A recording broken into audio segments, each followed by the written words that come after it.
Hey, I'm Joe, and I'm a composer and a musician. That's why we call you the maestro. And I'm Will. I'm a literal doctor. But don't trust this guy with your ailments. No, I study comic books, but it still counts. We're a couple of creative kids who host a podcast called Common Creatives. We dig deep into filmmakers, musicians, books, and characters, really all types of artistic works and the people who make them. We break apart the art we love to see what makes it tick. Basically, we give you the definitive take on whatever or whoever we're discussing. All opinions are definitive and final. So check out Common Creatives wherever you listen to podcasts. Welcome to the Eleventyseven podcast. Hi, everybody. Welcome to this week's episode of Eleventyseven. It's going to be a great one. I hope that you all have wonderful, wonderful plans for this weekend, and that you're not going to let it go to waste. We are slowly but surely seeing things get back to normal here around the Rock Candy Studios. Speaking of which, I am happy to announce that we have a brand new website that I can't wait for you to check out. Head on over to rockcandyrecordings.com and check it out. You can find out more about the shows that we produce here on the Rock Candy Network, find out a little bit more about the studio, about the services that we offer, and the things that we love creating and being a part of. And I guess that the theme for this week is newness, because we have brand new music that I literally just finished sending off to mastering this morning. It's a brand new EP of B-sides from the album Basic Glitches. So thank you so much to everybody who has been going and checking that album out on Spotify, saving those songs to your favorite playlist, and letting us know all about it on our Instagram at Eleventyrock. You guys are fantastic, and you have made going through a pandemic feel a little bit like a hug. So I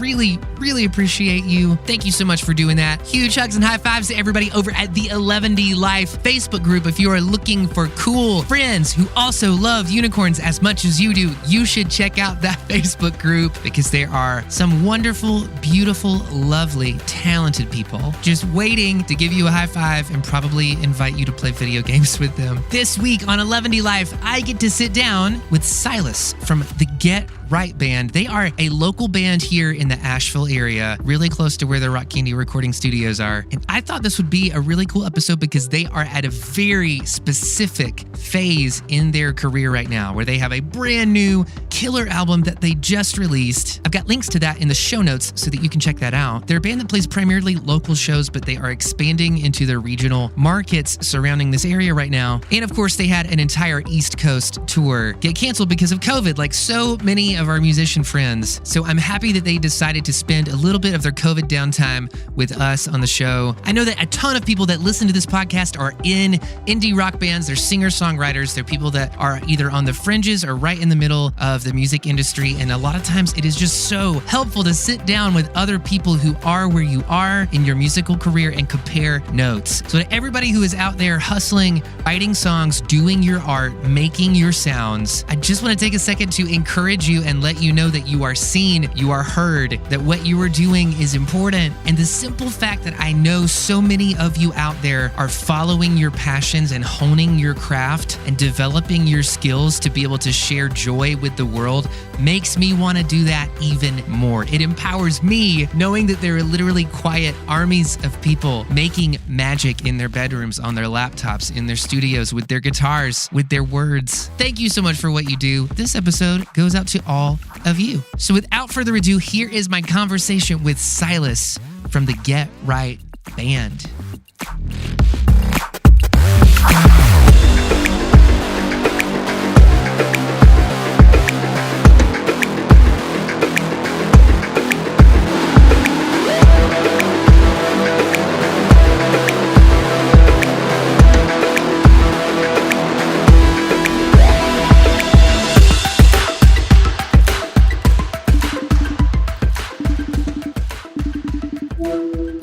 Hey, man. Hey, dude. How are you? I am doing great. How are you? Good. Sorry I'm a few minutes late. The studio is kind of hopping today. With Your studio's kind of hopping, is that what you said? Yeah, we got a bunch of stuff getting ready to go to mastering. Nice. And so it's like trying to make sure that it's all gonna work out in the timeline, and like getting all the bands to send in their budgets and stuff. Right. Are you who are you working with? I mean, local bands or bands? Yeah, from wherever? so over COVID, I had a whole bunch of like mix work come in just from some random bands that we're friends with that were like decided to finish up records during the pandemic since everybody lost their job and tours and stuff. Totally. And then today we had a record due for mastering from the guy who used to be the old drummer in our band, very, very close, dear friend of mine. And I called him up like right when the pandemic hit, because he had been trying to get some studio time together. And I was like, dude, this is it. Like, this is the time. This is the time to make it happen. Yeah. So what's your day been like so far? Let's see. Did a little workout. And I've just been sitting at the computer doing what I usually do, which is just band business. the less glorious end of being in a rock and roll band. Yeah, for sure. Have you always been like a workout person, or did COVID sort of prompt that in you? I have not always been, but I've been in a pretty regular, like, but not super intense routine for several years now. Just kind of, I mean, I was going to the gym, but now I'm obviously not going to the gym, but just trying to do more or less the same stuff in some kind of home version. Yeah, I work out like not a ton, but regularly, you know, like, yes, like I definitely would like to be doing better, but I'm doing certainly much better than at other parts of my life. Yeah. I'm totally that person. Like if I don't get out and do something physical, it starts to take a toll on my mental health for sure. So I'm like, I can't drink and smoke and work out all at the same time. I have to pick a lane. So I try to keep like a healthy balance of like fun things that I know are not great for my body. And things that like just trying to be in tune with who I am and what I'm doing here, which is something I never learned growing up. Like nobody was ever trying to teach me a vocabulary for like my body and that being like an extension of myself that I'm kind of like responsible for. It was always just this weird like, don't do all these things because you could get cancer one day. And I feel like in my 30s, I benefit so much more from these like really open discussions about like, it's a really healthy practice for you to spend some time just feeling what you are in this thing that you call a body and like listening to what it's telling you and like almost having a conversation with it and being able to know yourself in that way. Do you have any experience with that kind of stuff or? Yeah. I mean, I think, like you're saying, like it's a matter of kind of finding a balance of like the things that aren't so great for your body, but are really fun. Like, for me, like ice cream, like that's like, like I could just like ice cream is my default for like something bad happened, something good happened. Like I want to treat myself, like whatever, but obviously you can't eat ice cream all the freaking time. So finding that balance of listening to your body, what your body wants and what your body needs, I guess are not always the same thing. But you can eat higher volumes, I think, of frozen yogurt or sherbet than you can just like regular milky ice cream. Not that I'm trying to help you out here. That doesn't do it for me. Okay. Yeah, sherbet's not going to cut it. I need some Ben and Jerry's. Yeah. I'm like not a huge ice cream person, but I do like one of my favorite memories from childhood is that like we grew up, I don't want to say poor, but we didn't have a lot. Like we never went without, but like my parents' big thing is like every weekend, you know, we would get ready for like TGIF. I don't know if you watched that when you were a kid. Just this whole block of like shows and stuff. Yeah. It's what like shows was it? Family Matters and Step by Step and like, just kind of like family sitcom stuff. Totally. Yeah. And my dad would go to the grocery store and he would buy this like huge gallon tub of just like generic vanilla ice cream. Yeah. And a whole jar of like peanut butter. Oh yeah. And just mix the two of them together. That's a good way to go. Yeah. I've done that many, many times. Yeah. But see, my parents were kind of the opposite, where like they were really strict about food and sweets, and I think it kind of backfired. Like as soon as I went to college, I just gorged on sweets nonstop because I'd been too deprived. So were your parents like health nuts or? Yeah, kind of. I guess you could say that. I mean, they're definitely like hippies. So I think so. Like we were raised vegetarian. Yeah. And you know that was both a moral thing and a health thing. Ah, gotcha. And yeah, I mean, I think they were. Yeah, I guess you could call them health nuts. I think that's accurate. Yeah.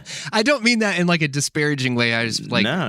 Yeah. I just am trying to think if that's accurate. I mean, they're definitely they're very into a healthy diet and taking good care of themselves. So looking back now, you feel like they were a little heavy-handed in their restrictions that they put on you, or they were just like doing the best that they could, and you're like, whatever. Yeah, who knows? Who knows how it would have played out either way. I mean, they definitely had their things that they were pretty strict about. Like food was one of them, and like television was a real strict thing, which I feel like I've gone totally, or at least at times I went totally the opposite way from what they wanted. Right, I mean, right. Just watching TV the second they left the house or whatever. But I don't know. They did the best they. Yeah. Who knows what would have been better? Right. Nothing messed me up too bad. Well, it's true. And if you don't have parents that were difficult for you at some point in your childhood, like ultimately your songwriting is maybe not as interesting as it could be. For sure. Yeah. Yeah. No, there's no doubt that I definitely don't subscribe to the idea that like you have to be depressed to be an artist, but I do think you have to experience some things. I think experiencing depression or fights for independence or whatever, like that kind of thing, whether it's with your parents or just whatever, like those experiences, the harder experiences I have had in my life, I do feel like have directly contributed to my songwriting in a positive way. Do you mean like even if go ahead. Well, I was going to say like in general, or are you thinking specifically with like some of the Itchy Soul material that you guys just put out? In general, like I feel like the times where I've gone through, like a really difficult breakup or just whatever kind of emotional hardship. I mean, I've never had to go through anything crazy difficult, which is awesome. No one like super close to me has died or, I haven't been prisoned or tortured or you know what I mean? But just even some of the things that did hit kind of harder, like a bad breakup or something like that.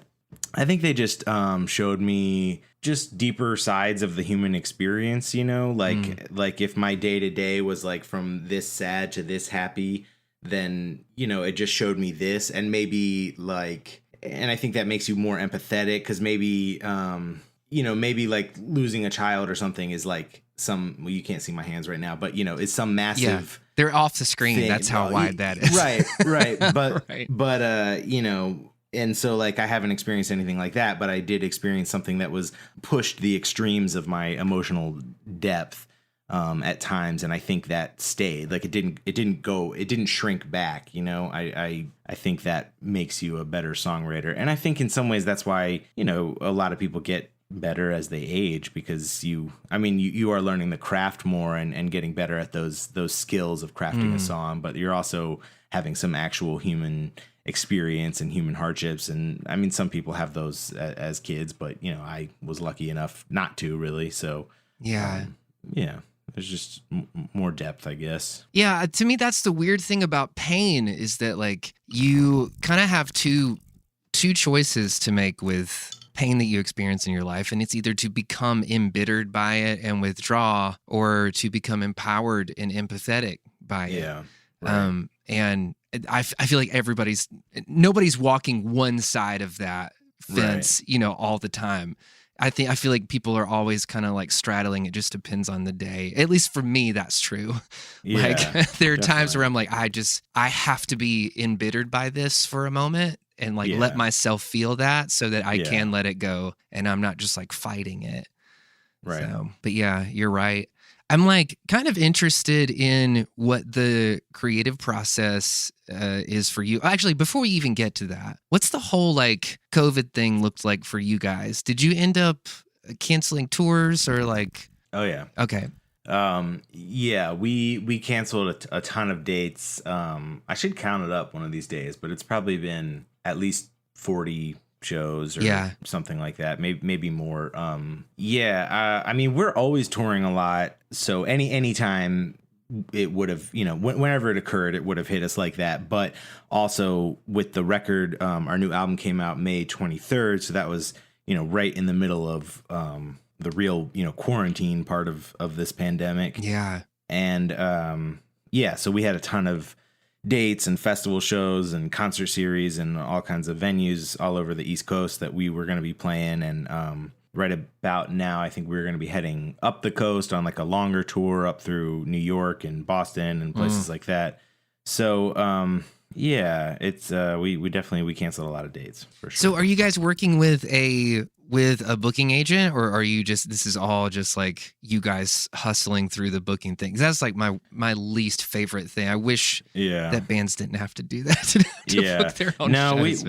We've been doing it independently for the most part. We have signed at times with various people, publicists and booking agents, and brought other people into the team. Yeah. And it's never gone great. It's always gone either terribly or okay. And even at okay, it wasn't good enough to stay in that situation. Right, so we're handling it independently until, the day that somebody who's better at it than us is willing to.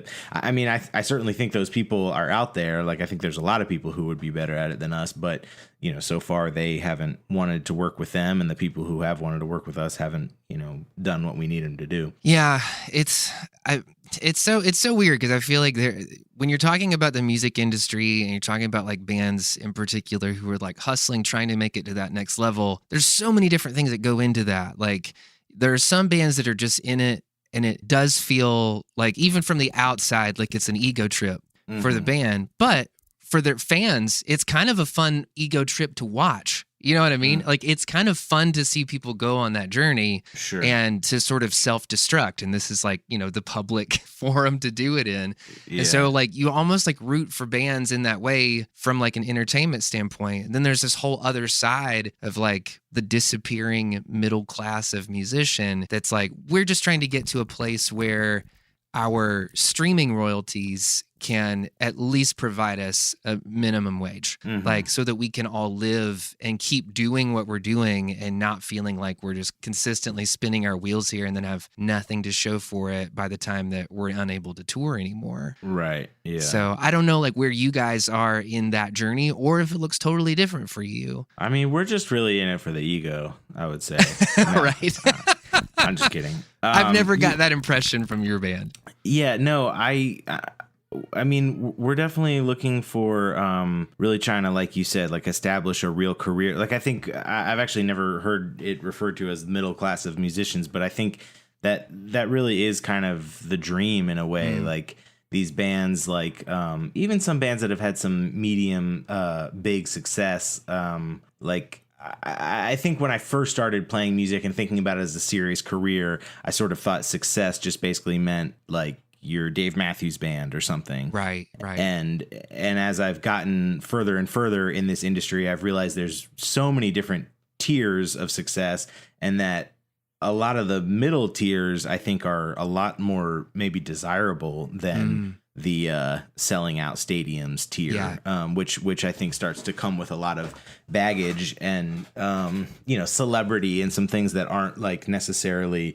just supporting the music. But at that middle tier, which is where we're really, the Get Right Band is really striving toward, where you're maybe playing venues like the Grey Eagle or the Orange Peel 500 to 1,000 person venues all over the country.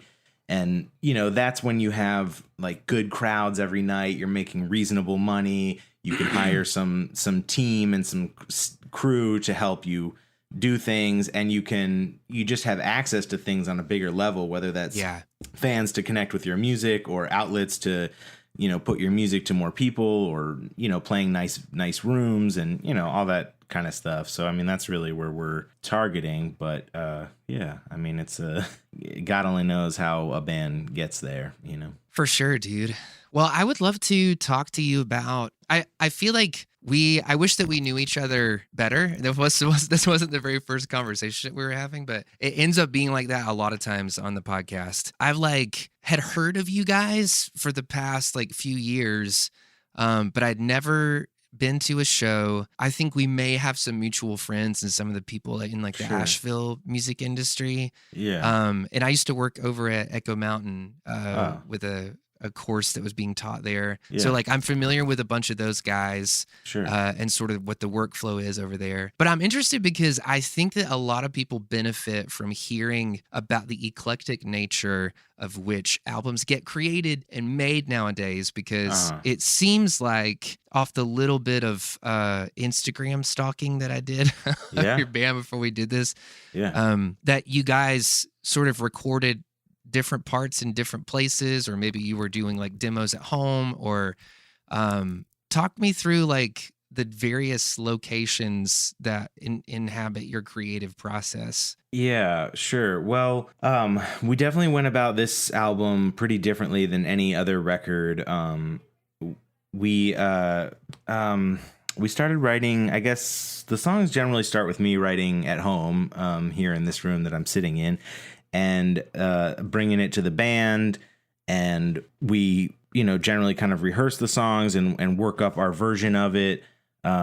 Jesse and JC often, kind of bring not only their own parts, but also sometimes just arrangement ideas or even like riff ideas or whatever. So, they put their stamp on it and there's some give and take. A lot of times it'll be something like, JC has an idea of a drum beat that isn't what I was picturing. And then I'm like, oh, okay, well, that's really cool. But now I want to adjust my guitar part to, match that better. So it's whatever. It's a give and a take, and working through it. And then this time we went into Echo Mountain to record the drums, which is partially like different just because we have recorded at Echo Mountain a few times, but we've never done Did you guys record those drums in the church? In the church, yeah. Okay. I can almost always pick out whenever there's been a drum kit recorded in there. It sounds smoky as hell. Yeah. And it's so cool. Like the vibe is just totally different than anywhere else that I've ever recorded.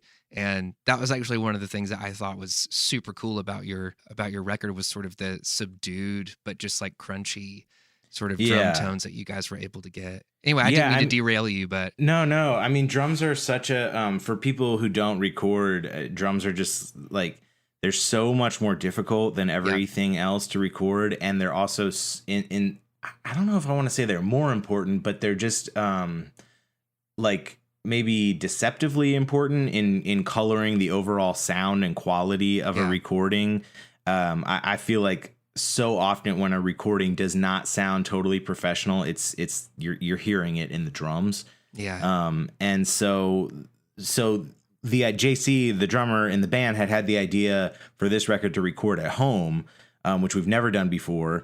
But we all kind of thought, like, once he got us on board with that idea, which I was not initially on board with, but once we got on board, we all kind of thought, like, let's not try to tackle the drums at home. Let's go get some professional help with that. So Julian Dreyer there at Echo, who we've worked with on several projects. Cool dude. Yeah, great guy and very experienced, talented engineer and very open-minded. So we kind of brought some ideas. JC had quite a few really specific ideas about how he wanted to record drums in terms of getting like darker and quieter cymbal sounds. And so we had like cymbals raised up kind of higher than usual so we could get some isolation from the drums so they weren't bleeding in as much. And we actually tracked some songs. We didn't do it a ton, but a couple of the songs he tracked cymbals like, as a separate take, which is kind of interesting. And then we could really have some isolation.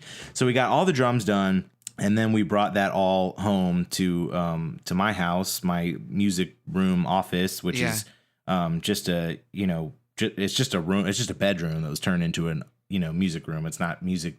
It's not sound treated in any way or anything. Yeah, but it's your inner sanctum. For sure. Yeah. I mean, and this is where the songs were written and, rehearsed and all that stuff. Yeah. So, it was very comfortable. And we tracked everything else here. Bass, guitar, synthesizers, vocals, percussion. And it was a really different experience doing it at home. Jesse, our bass player, he's not a huge fan of working in the studio. So he like especially really liked working at home. He doesn't. I don't know. I think he feels like a certain amount of pressure, and then we all do. Like our songwriting and production process, or I should say our production process over the years has become more a part of the songwriting. Yeah. Which is to say we're not just like layering a synth line. It's like we're writing, in the studio some, and the effect choices are crucial songwriting elements. So when you're paying by the hour in a studio, obviously there's just limitations on how far you're going to go down a rabbit hole of chasing some weird experimental sound or technique. So that was kind of the whole idea behind doing it at home. Yeah.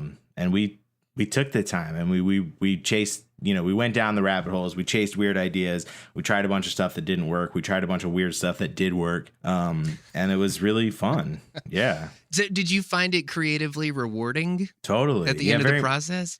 Yeah, very much so. I mean, there was a little bit of a learning curve in terms of, first of all, just like the actual equipment and software. Yeah. But also like psychologically or emotionally, it felt a little weird at first to be just kind of in my office tracking. I don't know. It was a little like studios are such a kind of holy place that are just dedicated to music. You don't do your daily work there. You don't eat your breakfast there. It's just for music. So it took me a little while to get past that. But once I did, I loved it. Yeah, it was really rewarding. And I mean, in some ways it would be hard to imagine working in a more traditional kind of paying by the hour. Yeah. Well, I can setting. definitely hear it in your record. Some of the things that you guys chase down. And here's the thing, like, I think the reason that I like your record so much is because and especially hearing you talk about it now, I can relate to the whole, like, I started to feel really overwhelmed in studios a long time ago, so I just started building my own spaces. Right. And now I really love them, but because I don't feel intimidated by them. And most of the time, I'm either the person getting paid or on the team getting paid for people to be there. So it doesn't feel as stressful to me. But when you're in a band and every single minute that you send, you're like, waiting around for the interns to get back with lunch, and you're like, oh my God, could they hurry up? Because it's only eating into our time right now that and it's not the best place for being able to sit down and do exactly what you're talking about, which is opening the door to the rabbit hole and involving your sonic exploration into your songwriting process. Like it's not the same thing as doing like a Johnny Cash record, or like a country record where it's like the whole thing kind of needs to live or die on the acoustic guitar. Right. This is something where you're kind of creating a whole sonic world to kind of live in. Totally. And so that world needs to be comfortable and spacious and interesting and colorful. Yeah. And I think the only way that you get to that place is by putting in the time, like what you're saying. Yeah, I felt that way too. And I felt like the same thing applies to just like engineering quality, like making it as high fidelity as possible. There's obviously an element of equipment and room and knowing how to use it, but there's also I found like an element of just putting in the time and just like the tedious carving out of drums or that aren't being used or whatever, just like really putting in those hours. And it's just hard to know. It's hard to run full quality control when you don't fully know what's happening on your record because you have an engineer who's really hands-on or handling it. And like I said, the last couple of things we did were with Julian, and we love Julian. Yeah. And he was great to work with, and we'll keep working with him. But even still, there's just an element of being removed from it. And that was part of what we wanted to do, is to just... sometimes it's like you're chasing a sound and it's like, hey, can you make that delay like a little more dramatic? Okay, it needs to last longer, but get quiet. Okay, now it needs to be a half. And then like right here, can you change, and eventually it's like, can I just put my hands on it and try to figure out, because I don't know how to explain this, and obviously, like you said, some records are not made that way, and it's not necessary if you're just tracking like more of what the band sounds like live. It may not be necessary to get in on that level of detail, but we've been getting kind of moving further and further away from that. Yeah. And that was part of the big concept with this record was, at the same time we were planning and conceiving Itchy Soul, we also planned and conceived a live album, which came out last year. And so part of the idea was how on some previous records, we've been really trying to capture the live sound of the band on the record. And this time our thought was, let's make 2 separate projects. Let's make one that truly captures the live sound because it is just the 3 of us on stage with no edits. And then let's make one that has no allegiance to how the songs will be played live. And we'll figure that out later, which we're doing now. Or, started doing before quarantine, and now we're kind of getting back to. Yeah. I love that. Were there any pieces of gear that I'm assuming like the rest of this podcast could be like hella nerdy. Just Sure. because you guys just got through making a record and I love talking about this production sort of stuff. Yeah. But were there any pieces of gear that you guys found yourself gravitating to during the creation of this process that now you're like, oh, I can't really work without that anymore? Like always going to have that here in the toolkit. Yeah. I mean, we use the Apollo Twin to, convert analog to digital. Yeah. Which, just sounds great. I mean, like none of us are really in the band are really super gear nerds. So we kind of just, got recommendations from people we trust and just like, I didn't even compare that to other things, but just a bunch of people were like, that's the one you want for your price range. Yeah. And so we just got it and it, worked out great. And same with microphones. We our friend Ross, ran a kind of a nice home studio for a while, which he's not doing. So he had all these nice microphones that he lent us, which was huge. So we recorded the entire thing on his microphones. But I did, as soon as we gave him his microphones back, I went and bought the SM7B, the Shure, which I just love that microphone. I think it really, I think it really does favors to my voice. Like I like how my voice sounds better when I record on it.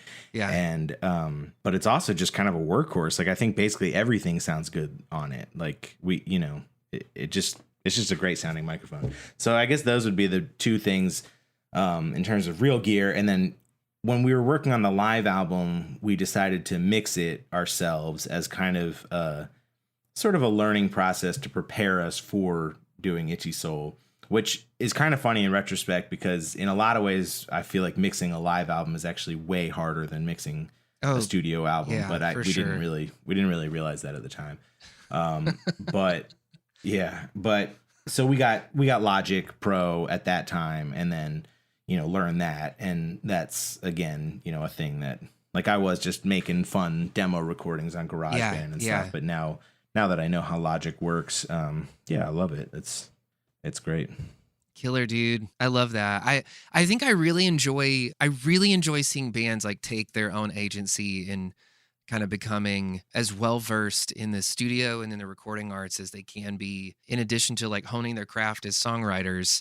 That was really important for us growing up because we had some cool like label opportunities given to us pretty young, but it put us in a situation where I was like, all of us could kind of see the writing on the wall. We were like, okay, we're a pop punk band. This genre comes and goes like every decade. So we only have a minute here, like to figure out how to do this. And if we want to be able to keep doing what we're doing and we really love creating music and helping our friends create music, I need to start like really putting in the time and like digging in and like buddying up to these producers and mix engineers and studio guys and like learning every single bit that I possibly could. So this was Eleventyseven that you're talking about. Yeah, for sure. And you guys started, because I'm really only familiar with your more recent stuff. So you guys started as more of like just a straight up pop punk band. Yeah, and not a very good one. And the like kind of more heavy synth driven electro stuff is a more recent development. Yeah, so like our very first record we actually ended up doing with a hard rock producer. And it wasn't great. We had a couple of like radio and AP magazine sort of stuff that came out of that, but it wasn't until like our second record that I was like, okay, I'm just kind of like bored with like this and this scene. And at the time we were like, we had no way of knowing this, but we were essentially like creating what we think is probably one of the first like neon punk kind of things, like the marriage of synthesizers and this sort of punk rock pop tunes. But then that all of a sudden overnight, like that specific genre kind of blew up here and in Asia. And so like what are some of the like quintessential bands of that genre that I would know? So like The Cab would be one of them, Forever the Sickest Kids, Cobra Starship to an extent. Yeah. Like people These that are were all like bands I've heard of, but I don't know anything about them. Oh, this is fantastic. This might be the third time this happened to me this week. It might be because I'm a little bit older than you. How old are you? I don't know how much more older than you I am, though. I will be 35 this year. Yeah, I'm 35. Oh, okay. So we were just like on two totally different parts of the musical planet. What year are you talking about? This would be like 2000, the time between like 2004 to like 2008. Probably. Yeah, I was just listening to like Fish and Grateful Dead, and I was on the jam band kick at that point. Funk and jam band. Yeah. Do you feel like those bands were really influential on you? Sure. Yeah, I think so. Okay. But I still want to hear the rest of the story you're telling me. No, it's so yeah, we just like we kept doing our thing and kind of moving more into like the synthesizer pop realm. Because I was super heavily influenced by a lot of like 80s new wave stuff too. And I love dance pop and like was just a big fan. So, and then also like at the time, people have heard me talk about this on the podcast, like probably ad nauseum, but we were like the record label that we got signed to was like a Christian record label and it ended up getting bought out by Sony. And so like we were just kids at the time and had no idea what was actually happening or what, like we had grown up religious. We weren't really sure how we fit into this whole scene of things. And the longer that we were in it, the more like just icky and weird that we felt. And so we kind of railed against it like early on and just became really hard to work with. We burned a lot of bridges. Like we weren't ever going to be okay with like the commodification of someone's faith and like, and also too, like all of us are going through these weird experiences where we're like constantly being surrounded by youth pastors who were being arrested for stuff like for indecent behavior with students in their youth group. And so like we just saw this weird underbelly of Protestant America that we were like, fuck this. Like, I don't think we can do this. Whatever this is, we don't really want to be a part of it. So yeah.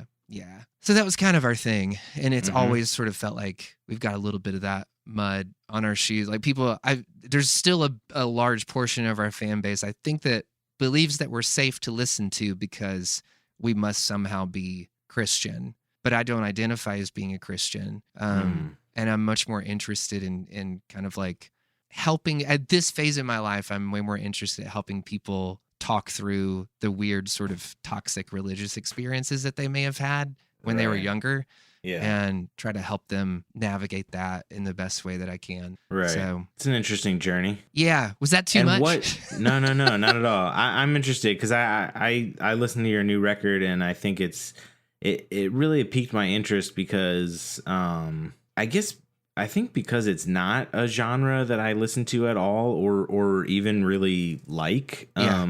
So it's just always kind of exciting to hear something in a genre that you don't particularly like where you're like, oh, this is really good. Like it's easy. Like if I hear a band play like a moody psychedelic rock song, like I'm just predisposed to like that. You know what I mean? Like that's just my world. But it's always fun to hear stuff that's not in your world where you're like, okay, sweet. And yeah, I think the record sounds great. It's I mean, I don't listen to anything like that at all. It's interesting. Well, that's very, very kind of you to say. And I really appreciate you checking that stuff out. What do you guys are it's two of you? Yeah. So, creatively, I feel like, sorry if I'm turning this into I'm switching you're the podcast roles. So we had always sort of been a 3-piece.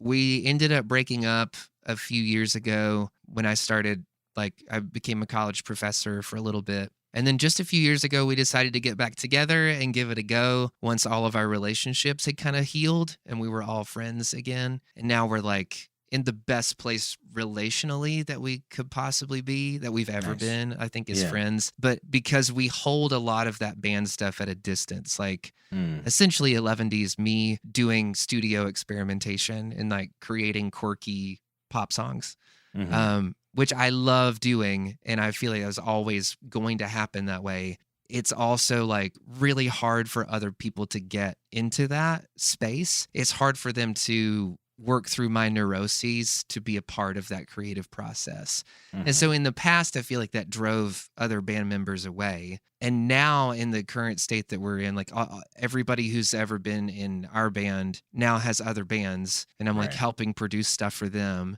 And so like you find yourself in these like roles that just make more sense for your relationship, where everybody feels respected and cared for, and not like they're all fighting to bottleneck their creativity into this one thing. You know, like everybody has their own thing that they want to do, and they love when you can come alongside of them and be like, yeah, let's amplify your vision. Like, this is not the Matt show. This is like whatever you want to do. Let's make this happen. So yeah. And then whenever we do live stuff, it's me and Davey. So we're just playing synthesizers and hooting and hollering on stage. Nice. But yeah, so we just like tried to make it work for us now, because I very much enjoy more being at home and working on records and helping bands sort of navigate wherever they are in the music business and make some good steps forward. Nice. So yeah, but anyway, you totally hijacked this, and I'm sorry. I'll switch back to answering questions, Roll. No, you're good. I start to feel self-conscious on my own show when I'm like, hey, let me just like sniff my own farts here for a second. We haven't, we don't know each other. So yeah, that's true. That's interesting for me to get to know you as well. Yeah. Well, you are a kind soul as well as an itchy one, apparently. That's true. There's some itchiness. Yeah, but no, it's the same. It's actually very similar for us, I think, with this record, where we allowed ourselves each to be in roles. Like we made it work for us better. Whereas I think in the past, there have been times where, like I mentioned, like Jesse doesn't really like to record in the studio, so great, he gets to record at home. Like I feel kind of self-conscious recording vocals in front of other people, even if it's my bandmates and engineer, like very trusted close people. So great, I got to record completely alone with no one hearing me. And then just, you know, JC was wanted to do some of the kind of things we would normally do as layers of percussion. He wanted to kind of try to do as electronic stuff, and he got to work on that like at his home and then email it to me, and I would bring it into the tracks. And just like you were saying, like I do like to go like pretty neurotic on this stuff and like really put some hours in that I know are kind of tedious for Jesse and JC to sit there for. So I got to do that kind of thing on my own and then send it to them. And then they could say like, this part's really awesome, this part's not really working for me. And then we, you know, we adjust accordingly. But yeah, it's nice figuring out the things that you can do to make it work for you, as opposed to the things that like feel like what you're supposed to do, or like it's everyone has to do an equal thing because we're, you know, a democratic band or whatever. Or also same thing with like the things that are, you know, feel like this is like not what a rock band does or something, you know, like just shedding all that kind of stuff and saying like, oh, if we want to like bring this loop in, let's bring this loop in. Like that's okay that, you know, Nirvana wouldn't have done that or something. Yeah. Although probably now they would have, you know. Well, yeah. And now it's like, who knows how disappointing all that stuff would be to us who have that emotional connection to like older Nirvana stuff. Yeah. Do you remember during the creation of this record, do you remember there being any sort of creative contentiousness? Like, was there a moment that got really hard for you guys and you had to like take a breath, take a nap, have a snack? Yeah, definitely. Definitely. I mean, I think the biggest thing is I just like, a lot of times I get really emotionally attached to this stuff. Like it's hard for me to not take it personally. And I think sometimes, and I think in some ways that's one of the downsides to some of the separate creating we did, is that sometimes I would be working on an idea for 5 days and I would send it to them and they might not like it, which is really, you know, totally their right. But like sometimes it's hard for me to just accept that in good will and not like take it like personally because I'm so sort of invested in it. So yeah, we had to hash things like that out a few times. But nothing too crazy. I mean, we're pretty good at communicating, and Jesse and I have been playing together for like 20 or 21 years or something. So we know each other awfully well. And I mean, and even JC, who's the new guy, has been in the band for like seven, maybe almost 8 years now. So, you know, we've been at it. I mean, you know how it is. Same thing, just being at it for a long time. Yeah, we've certainly learned how to communicate for the most part. I love that. It's funny that you bring that up. That to me is one of the most emotionally taxing parts of going into the studio, especially with friends, especially with bandmates, because you, as maybe a primary creator or somebody who's creating source material or prima materia, creatively, you are spending so much time, and ultimately all of this time that you spend on making these songs sound right, getting the vibe right, getting the words right, or like parts that you spent hours and hours obsessing over, they all bottleneck, regardless of how much time you spend into them, into these little 10-second moments where you play them for the band, and the only thing that the band can do, the only thing they are even capable of giving back to you is like a yeah, it's cool, or no, it's not. Right. You know what I mean? Yeah. So like you'll always have like way more of a charge like coming into that conversation, sharing something that you've worked so hard on. Whereas like for them, it's basically an emotional ambush because there's no right thing. There's no right way to respond to what you're like putting in front of them. The only answer I want is, yeah, great. Yeah. That's awesome. But obviously like that's an unreasonable request. I mean, that's not, you know, that's my fantasy is that they love everything, but of course that's not going to happen. Yeah.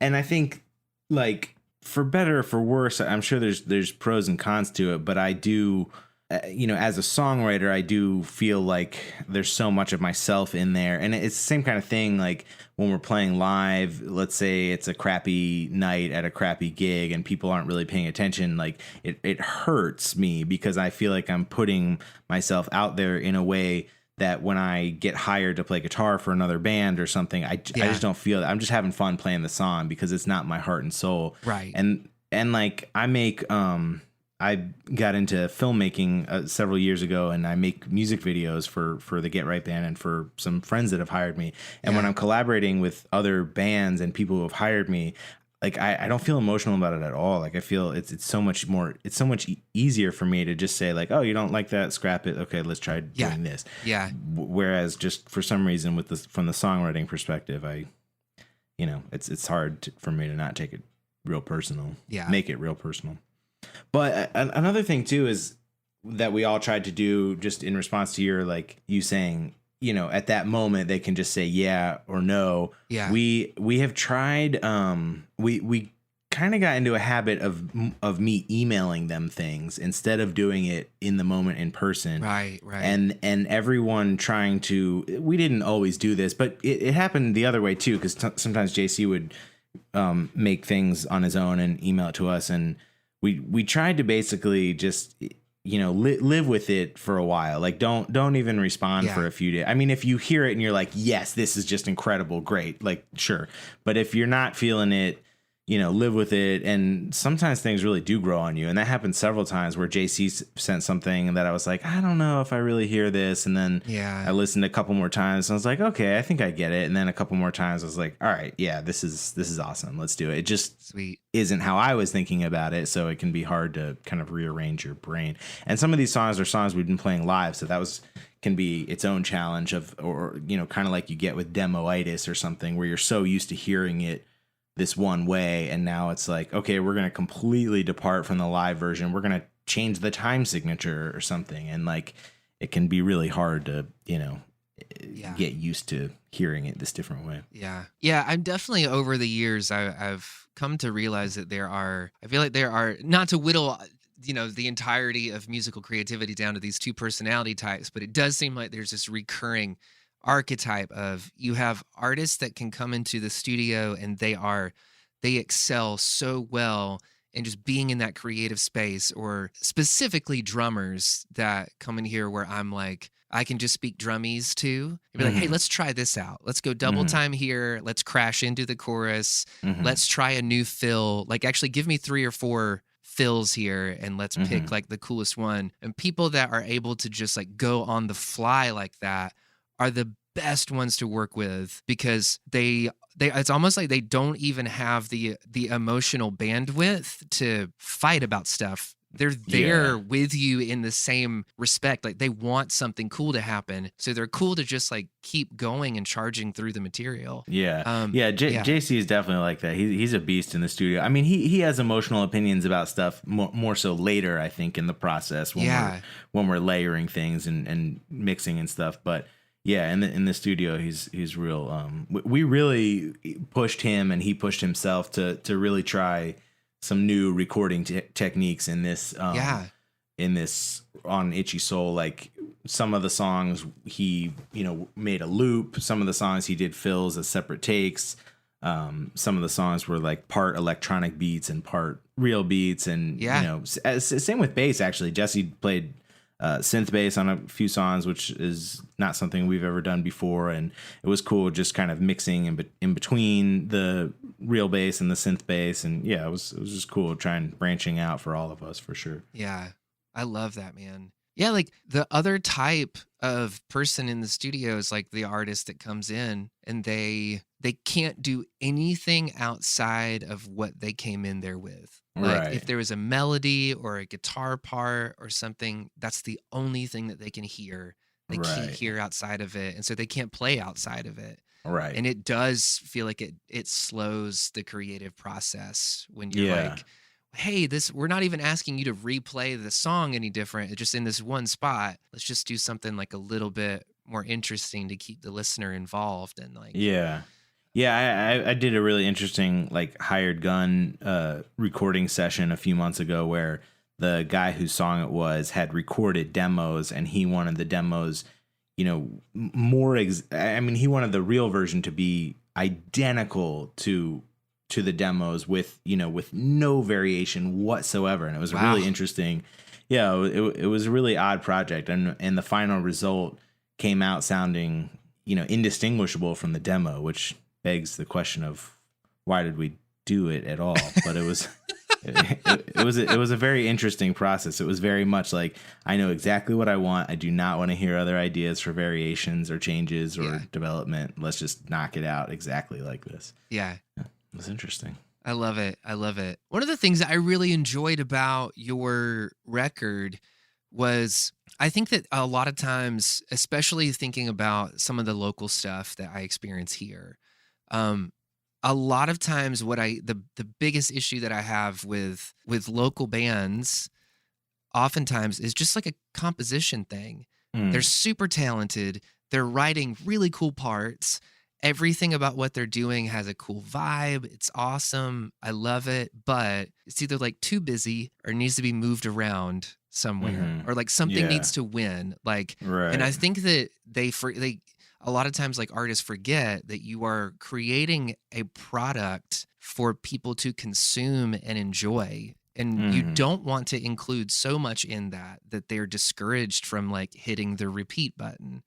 So like, you have to be thinking about it in terms of the user experience. Like, yes, it might be cool for you to throw your 1,000 parts that you wrote for this song on there. Yeah. But at the end of the day, people aren't listening to your music because like they want to hear how many parts you can write. You know, it's not a quantity contest. It's a quality contest. Yeah. And so like, just being able to pare that back a little bit. And I enjoyed that about your record, that everywhere, like almost throughout the entire thing, I never felt like I was being crowded out. I felt like it was just good ideas executed really well, interesting tones, interesting parts. And some cool hooks too. Yeah, we like the hooks. I mean, these are all things, that we are paying close attention to, and care a lot about. I mean, and we're also a trio, you know, so we're in the habit of having space in our songs, and we like that. We like being a trio. Yeah. So even when we're in the studio and not trying to represent what we do live, and obviously can layer it however many times we want, there's still, you know, none of us are very drawn to that kind of like wash sound of like, we want to hear the individual parts, and not let it get so dense that you can't pick out the bass line or something. And like, that's just what we're drawn to in terms of just taste, you know. But yeah, I feel you for sure. It's real easy to overdo it in the studio. Yeah, for sure. It sounds like you guys work really well together. And I know that at least you and Jesse or JC have been together. Jesse. Yeah. You guys have been together the longest, right? Yeah. Mm-hmm. Okay. Did you grow up in this area, like in the Asheville area? No, Jesse and I grew up in Maryland. But we grew up together. We went to school together, and I think it was my 8th grade year and his 9th grade year, I believe, that I started playing with a drummer, and we needed a bass player to, you know, round out our band. We were also doing a lot of like kind of pop punk stuff and playing Blink-182 and Green Day, but also like Hendrix and Zeppelin and things like that.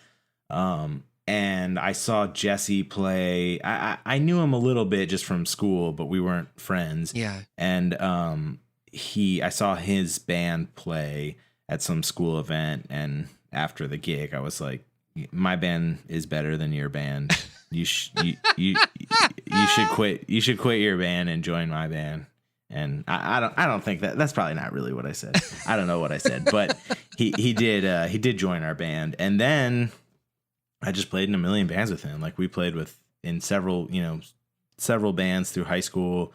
We'd play in a band throughout. We didn't go to the same college, but whenever we came home for breaks or summer, we would play in a band together, and then just kept in touch all this time. Man, I love that. So if you guys were growing up in Maryland, that's not quite Bible Belt territory. No. What was your like religious experience growing up, if at all you had one? It was really just kind of like hippie-ish, I would say. I think that would be true for Jesse as well. Like, I didn't have my parents. I mean, my dad was raised Catholic and my mom was raised Jewish, and they definitely, you know, had sort of fully rejected those faiths. Yeah. I think that's fair to say. I think they would agree with that. Maybe I'm overstating it, but they certainly did not, you know, certainly are not Catholic or Jewish in a religious sense. But you know, we were raised with just a lot of kind of standard sort of hippie values of just being nice and being concerned with the overall good of people and not being selfish, and vegetarianism was kind of like an important, I would say, thing in our family. Yeah, that was like, you know, talked about in a spirituality kind of way. That was pretty much it. I mean, we dabbled in, I think we went to like some Quaker meetings and stuff, but that was not at all a regular thing. And that was, I mean, we would, you know, half-heartedly light the menorah at Hanukkah and, you know, things like that. But it was never had any, it was only a tradition kind of thing, never a religious kind of thing. Yeah. Man, that's so interesting. That actually sounds like a lot of fun. Yeah, I think it was good. I mean, personally, I'm grateful to have not been raised with any kind of organized religion. You know, it doesn't seem to work for me. Although I guess, to be fair, I've never really tried. But that's just kind of. Yeah, that's the world they brought us up in. I don't think I've strayed too far from like those principles and beliefs that they raised us with, you know? Yeah. So you've got a really good relationship with your parents, it sounds like, or a solid one. Yeah. We're pretty close. I mean, we've got our issues, but no, we're pretty close. And also, I mean, even regardless of the issues, like they were always really supportive, and I mean, they were just good parents. Yeah. Did they for sure. play at all? Were they musical or? Not in any serious way. My dad, both my parents had played a little bit, I think in college, or just kind of strumming acoustic guitars around a campfire sort of thing. Yeah. Which is where I first got into it, because I found one of their old guitars in the basement that hadn't been touched in 20 years and just kind of fell in love with it right away. But then when I started taking guitar lessons, my dad also started playing again, and his deal with me was kind of that he would pay, or they would pay for my lessons, and then when I came home from a lesson, I would teach him what I had learned at my lesson. So we did that for like a couple of years. I love it. Yeah, which definitely helped ingrain stuff. And I don't think he's playing much these days, but you know, he can pick up a guitar and hang. But there is some musicality in my family. Like my mom's mom, or both my mom's parents, were actually into, you know, musical theater, and not in any kind of serious professional way, but just singers. And then my mom's brother, who has died, my uncle, he was like a kind of savant piano player that had like he was pretty mentally challenged, and like couldn't take care of himself, but he could like hear a Beethoven sonata and just like play it back. Holy shit. So yeah, that was pretty interesting. Kind of amazing. Yeah, he was an amazing piano player. Yeah. Well, I wanted to ask you this. What would you, because I mean, I hope at some point like your bandmates take enough interest in you to listen to this episode. I just wanted to give you an opportunity, since they're not on here, to tell me your favorite qualities about your bandmates. Yeah. I mean, I think they're like the first things are just personality things, like not even band things. Yeah. Like we're definitely, we get along really well, and we're close friends, and we do, even though being on the road is inevitably hard, like being with someone 24/7 for a week or weeks on end is always going to be like, there's always going to be things that are annoying. And a lot of times when I get home, like I do feel like I need a break from them, but then like one day later, I'm like, hey, you guys want to come over for a barbecue tomorrow? You know? So like we do, I just enjoy their company, and I think they're both really like funny and just interesting to talk to, and smart. And I think we align a lot in terms of our political and social views, which is pretty important to me. I think to all of us, I guess. So, but then musically, they're both just killer players. And I think a lot of the things that you're commenting on in terms of the composition and the space created in the music, a lot of that, that credit is very shared among the three of us. And they're both, I think, like players. They're both players that have really worked on their chops. Like they have chops. They can play in shreddy prog bands. They have Jesse and JC have a side project together where they cover the music of the Mars Volta. Do you know them? Oh my gosh. It's like I could not follow. Yeah, it's very, very complex music, and they play it, note for note. So like they've got those kinds of chops, which is great, but then they also don't lean on them, like we all feel like we are not a band that you come see. It's not like going to see Victor Wooten or something where you're going to see chops. Like that's not why you're coming to see the Get Right band. You're coming to see the songs, really, to hear the songs, and then when we open up into improvisational sections, we start to have some room to kind of flex our muscles and stuff. But I just really appreciate that about them more than anything, that they can go big, they can make an insane amount of noise and play an insane amount of notes, and I love it when they do. But they also usually don't, which is always my favorite. Always my favorite kind of musician. I love seeing a band that's just really tasteful, and then all of a sudden somebody opens up and it's like, oh, okay, you can do that. Right. I always equate that to like, you're not going to show up at a funeral and like work on your type 5 for a comedy set. You're going to read the room and figure out how to like take your skills in a different direction, or like how to improve the experience for everybody there. Yeah. I mean, well, maybe I'm overthinking funerals at this point, but No, I agree. yeah. And I think they're both they both bring some really nice things to the band because like again, I think, you know, being in a band is hard, and it is kind of like a marriage. Like you're so wrapped up with these people, and it's a weird combination of business, art, friendship, like just sheer amount of time. Like it's all these weird things together.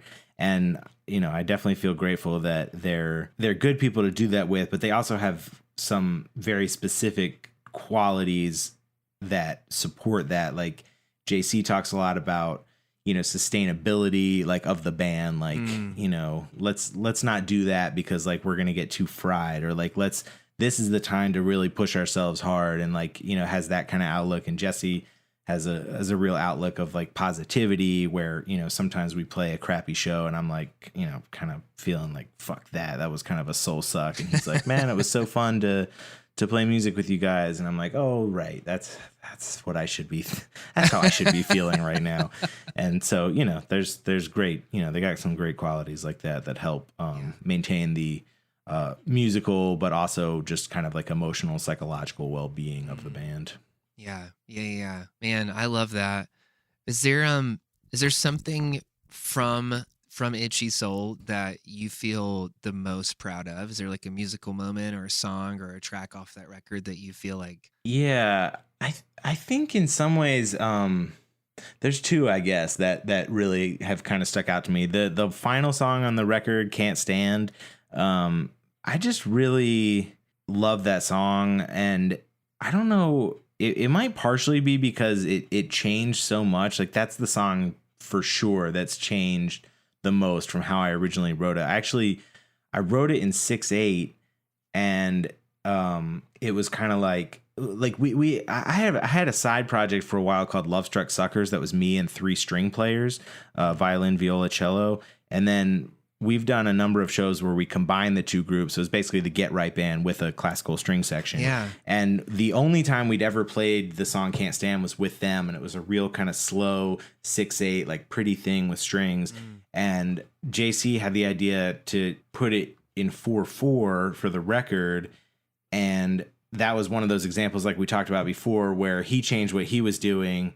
And then I completely, 100% rewrote the guitar. And then Jesse 100% redid the bass. So literally the only thing that stayed the same was the chord progression and the vocal melody and the lyrics. But all the instrumentation changed completely. And I just love how it came out. It came out really moody and psychedelic and just pretty and emotional and vulnerable. Like that was Jesse had a great call on that one where I had these like kind of big stacks of vocals, like unison harmony octave vocals on the verses, and he was like, I feel like the first verse is so just kind of raw and like personal and vulnerable, like why don't we strip it back to that just one voice? And that was kind of one of those things where like as soon as it happened it was like, oh my god, this is so much better.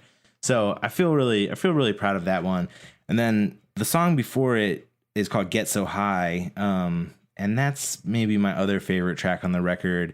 Partially, I just really like the song. It's really like funky and kind of the lyrics are sort of, I don't know, sardonic or something and satirical, I guess. But the halfway through the song, it changes completely into this like totally other sound.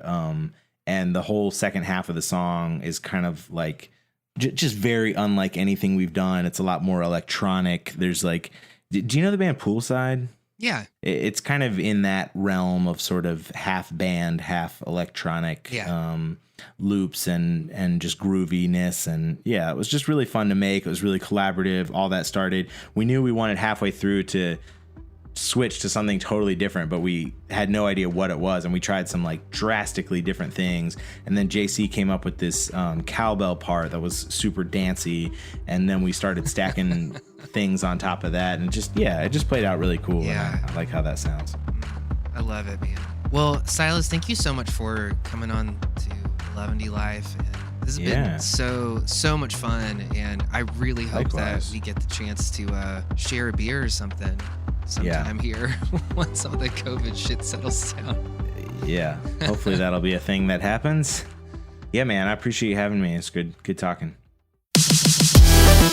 11T Life is a production of Rock Candy Recordings and Rock Candy Media.